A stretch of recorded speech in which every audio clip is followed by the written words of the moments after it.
Con nosotros esta mañana está nuestra hermana Karen Vanegas. Con ella tendremos esta clase de escuela dominical. Empecemos pues nuestra clase de hoy.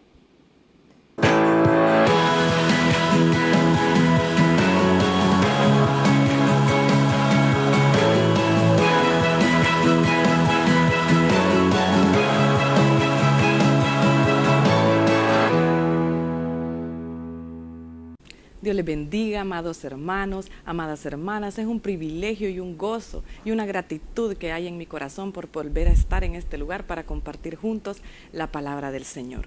El día de hoy vamos a orar antes de comenzar nuestra lección.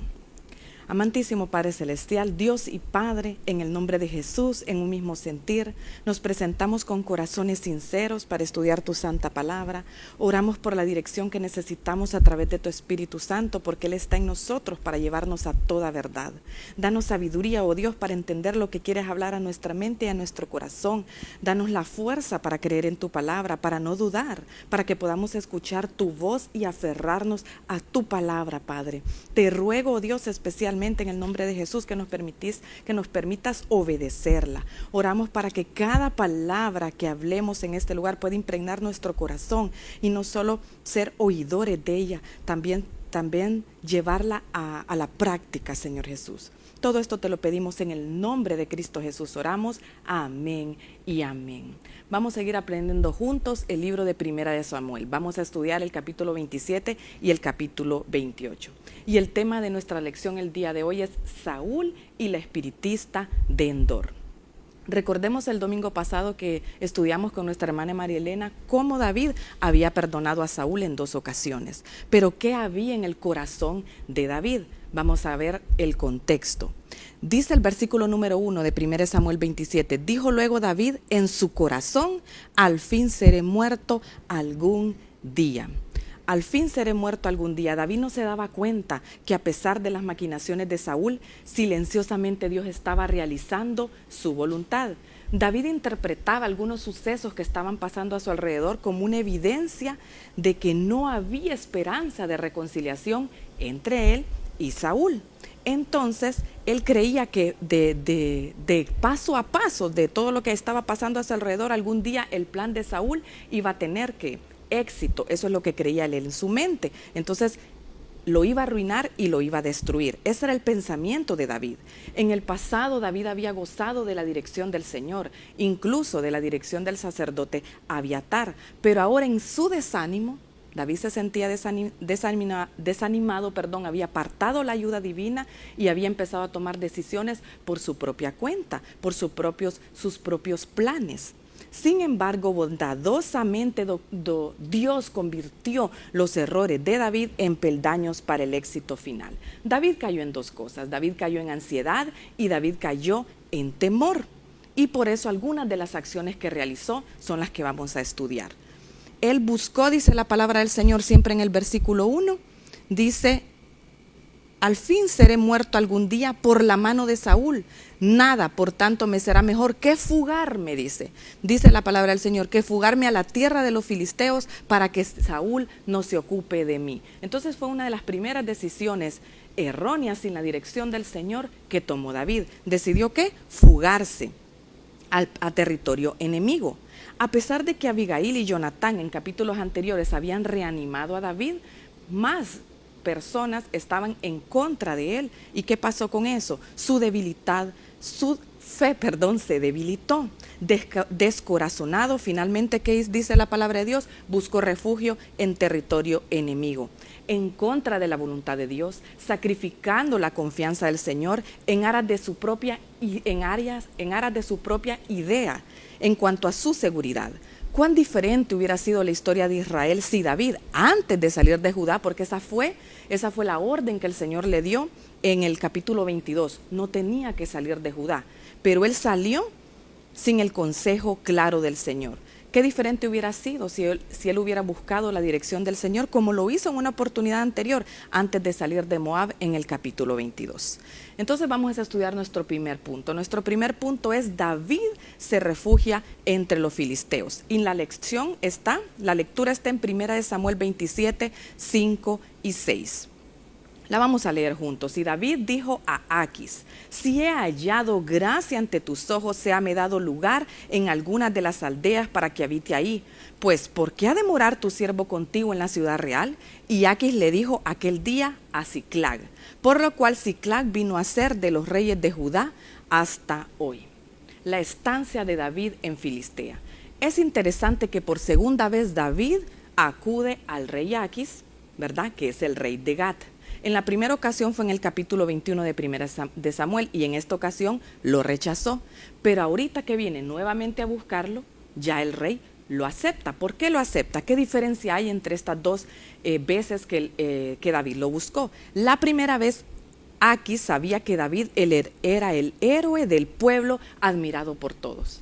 Pero esta vez Aquis sabía que David, ¿qué era? El prófugo que Saúl perseguía.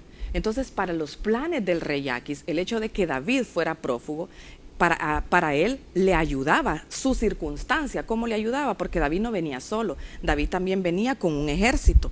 Entonces lo podían ayudar para auxiliar contra su guerra contra el pueblo de Israel. Pero es importante notar lo que sucede en este pasaje, que la maniobra de David dio resultado deseado. ¿Cuál era? Dice el versículo 4, Saúl dejó de perseguirlo. David le solicitó al rey Aquis dónde ir a vivir. ¿Y qué le dijo el rey Aquis? Que sí, que le iba a dar el pueblo de Siclag. Este fue el lugar de su residencia hasta que regresó a Israel después de la muerte de Saúl. Pero ¿cuál era la característica especial de esta relación entre David y el rey Aquis? Era el engaño por parte de David. ¿Por qué?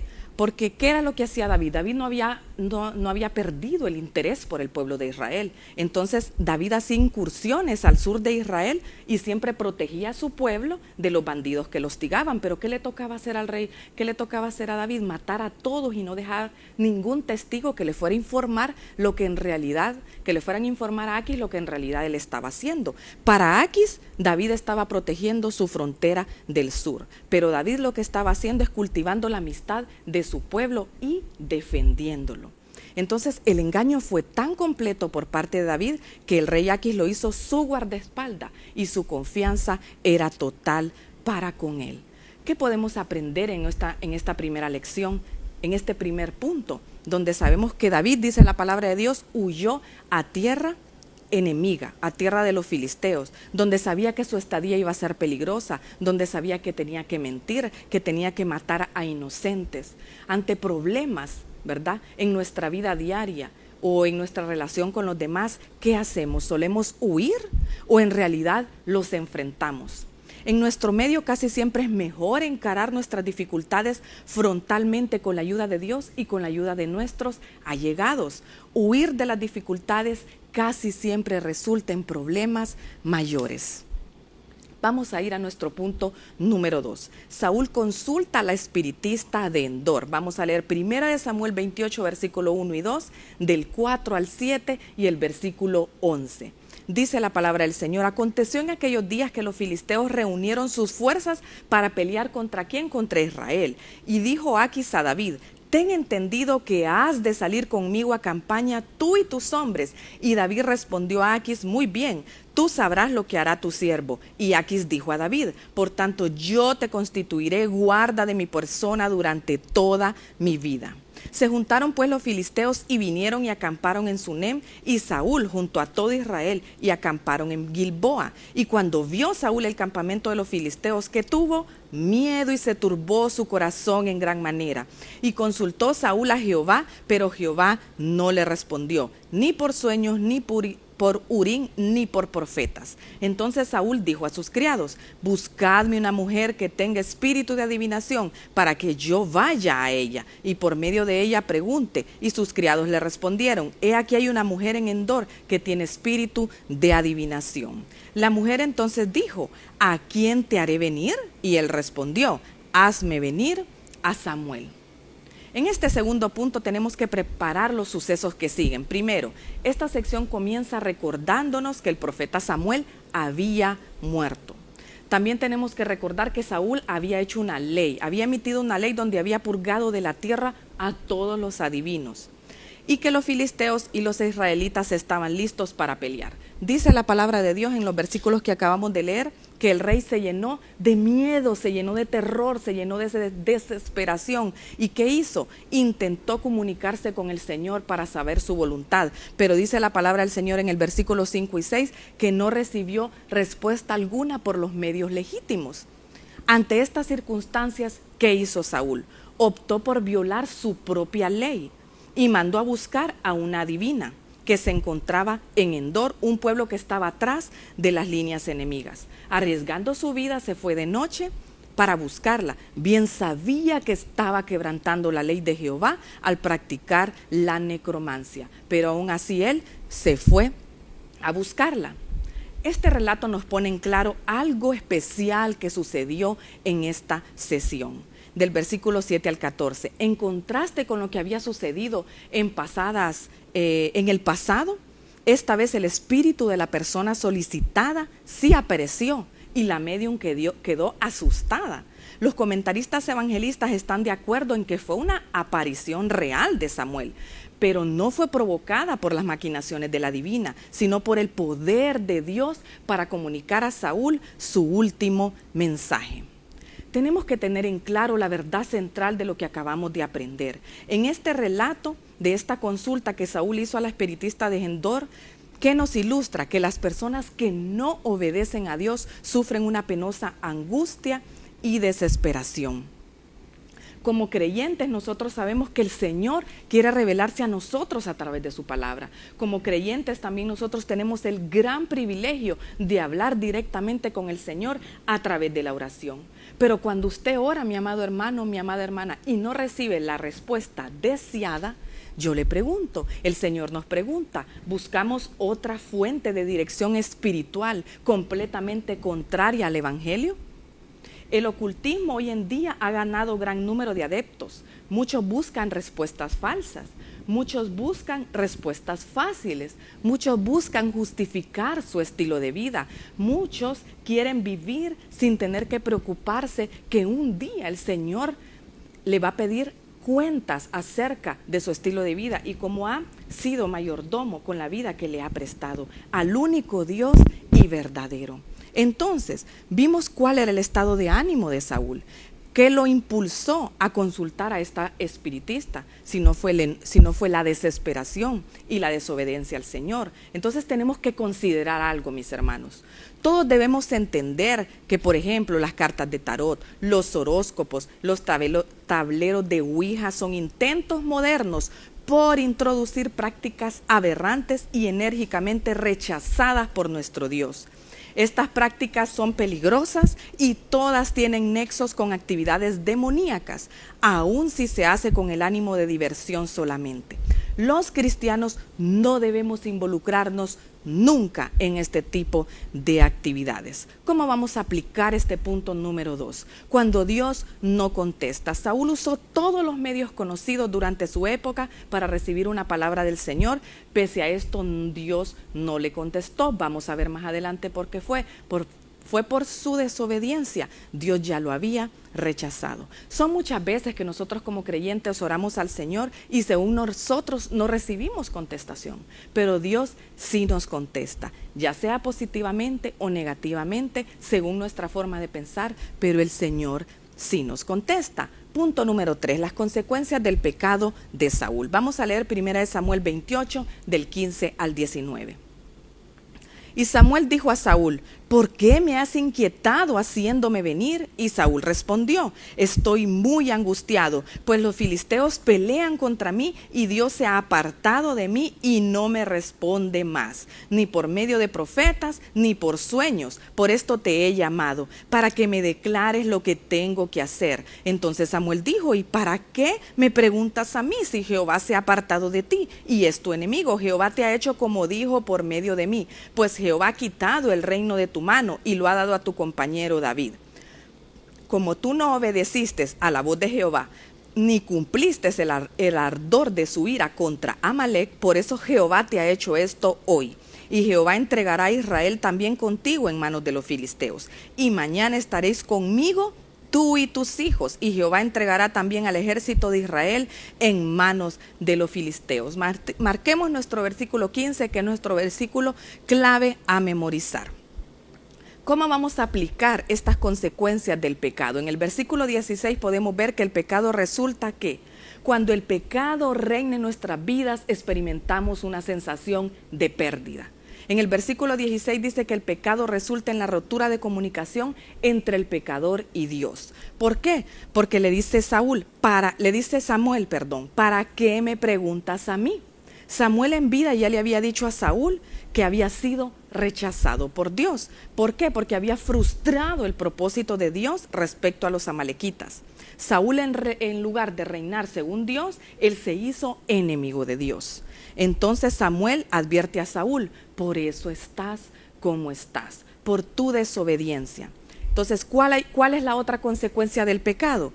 En el versículo 17 al 19 dice que también el pecado resulta en pérdida de oportunidades de servicio y de victorias. ¿Por qué? Porque Saúl perdió el privilegio de ¿qué? De gobernar en nombre de Dios. Y él también vio cómo esos privilegios se le eran entregados a otra persona. También el pecado resulta en una separación entre el hombre y Dios y entre el hombre y el hombre. Eso nos lo dice el versículo 19, porque el pecado de Saúl lo separó de David, y no solo de David, sino de los demás súbditos. Vamos a estudiar nuestro último punto. Saúl ante la predicción de su muerte. Primera de Samuel 28 del 20 al 23. Dice la palabra del Señor, entonces Saúl cayó en tierra, cuán grande era, y tuvo gran temor por las palabras de Samuel, y estaba sin fuerzas porque en todo aquel día y aquella noche no había comido pan. Entonces la mujer vino a Saúl, viéndolo turbado en gran manera, le dijo, he aquí que tu sierva ha obedecido a tu voz, y he arriesgado mi vida, y he oído las palabras que tú me has dicho. Te ruego pues que tú también oigas la voz de tu sierva. Pondré yo delante de ti un bocado de pan para que comas a fin de que cobres fuerzas y sigas tu camino. Y él rehusó diciendo, no comeré. Pero porfiriaron con él sus siervos juntamente con la mujer, y él les obedeció. Se levantó pues del suelo y se sentó sobre una cama. ¿Cuál fue su reacción ante la predicción de su muerte? Imaginen este gran hombre que cae al suelo, desmayado, después de esa gran noticia que acaba de recibir por parte de Samuel. Saúl había experimentado el golpe más grande de su vida al recibir este mensaje de Samuel desde la tumba, la predicción acerca de su muerte. Pero podemos ver ahí alrededor de él unos amigos inesperados. Dice la palabra de Dios que la misma mujer de Endor, habiendo dejado su temor a un lado, ¿verdad?, ministra con una forma más tierna y le dice que si quiere comer, que le va a preparar comida. Al inicio él no quería, pero entre ella y los que andaban con Saúl lo convencieron de comer. Entonces podemos ver que la espiritista, aunque su práctica era ilícita, se transformó en una buena amiga en momentos más críticos. ¿Cuántos de nosotros no nos sorprendemos por el origen de la ayuda en nuestros momentos de mayor necesidad? Pero ¿cómo salió Saúl de ese lugar? Salió sin esperanzas y salió como un hombre condenado. Entonces, ¿quiénes esperan algún consejo bueno o consuelo de otra fuente que no sea de Dios? ¿Qué va a pasar? Se desilusionará terriblemente como Saúl. Aunque aterrado, aunque desesperado, podemos buscar en la palabra de Dios, y yo no encontré algo donde dijera que él se había humillado, que él había confesado sus pecados, que él había ofrecido sacrificios, que había presentado algún tipo de súplica. Nada. No parece haberse preocupado ni por sus hijos, que ellos también iban a morir. No se estaba preocupando ni por su pueblo, ni por buscar algún intento de alguna salida. En su desesperación, él solo se precipitó a su final. Dios a veces permite faros como estos para llamar nuestra atención, para que en nosotros haya un pensamiento de arrepentimiento, para que nosotros humildemente vengamos delante de la presencia del Señor y pidamos perdón, que no despreciemos su palabra. Y como conclusión a nuestra lección también podemos ver algunos de los errores de David, retroalimentando. El primer error que cometió David fue el abandonar Judá sin el claro consejo del Señor, cuando el Señor ya le había dicho que no tenía que abandonarlo. Al pecado de desamparar a sus compatriotas sin permiso divino, también añadió a este error que la alianza y la duplicidad con el rey Aquis. ¿Qué es duplicidad, mis hermanos? Es una cualidad de las personas que presentan dos maneras de ser y dos maneras de comportarse distintas normalmente para engañar.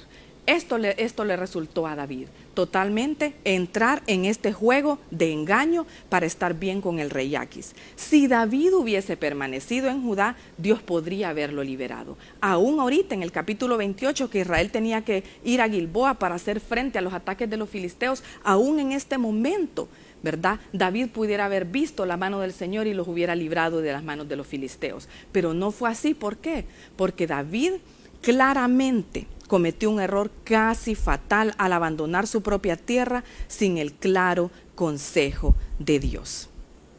Le damos gracias a Dios por su palabra en esta mañana preciosa. Y hemos aprendido que el Señor quiere que toda decisión diaria en nuestra vida sea consultada con Él y que nosotros trabajemos, hagamos, busquemos, seamos transformadas por la voluntad del Señor. Porque la palabra de Dios, dice la palabra, es viva y eficaz y más cortante que toda espada de dos filos. Penetra hasta partir el alma y el espíritu, las coyunturas y los tuétanos, y discierne los pensamientos y las intenciones del corazón. Que esta palabra en esta mañana nos haga meditar, nos haga desafiarnos y ser transformados con ella.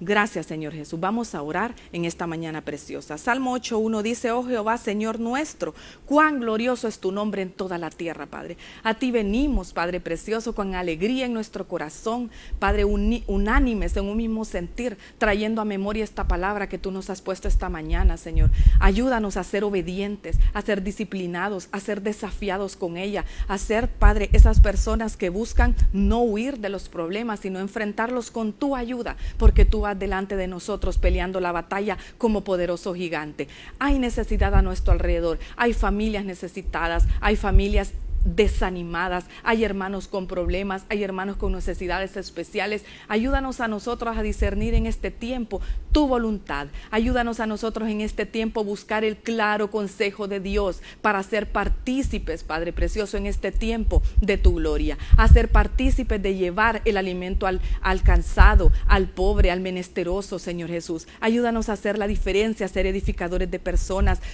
que transforman vidas, oh Rey precioso. Gracias, Señor Jesús, porque tu palabra dice en Sofonías 3:17 y 18: porque el Señor tu Dios está en medio de ti como guerrero victorioso, se deleitará en ti con gozo, te renovará con su amor, se alegrará por ti con cantos como en los días de fiesta. Yo te libraré de las tristezas que son para ti una carga deshonrosa. Oramos en esta mañana por cada corazón que ha recibido esta palabra, y aún los que están en sus casas, aún los que están en camas, aún los que están necesitados. Clamamos hasta ahí y enviamos esta palabra de amor que Dios tiene para nosotros. Todo te lo pedimos en el nombre de Cristo Jesús, y que tu nombre sea glorificado en esta mañana preciosa. A ti sea toda la gloria y la honra. Gracias. Dios les bendiga, mis amados hermanos.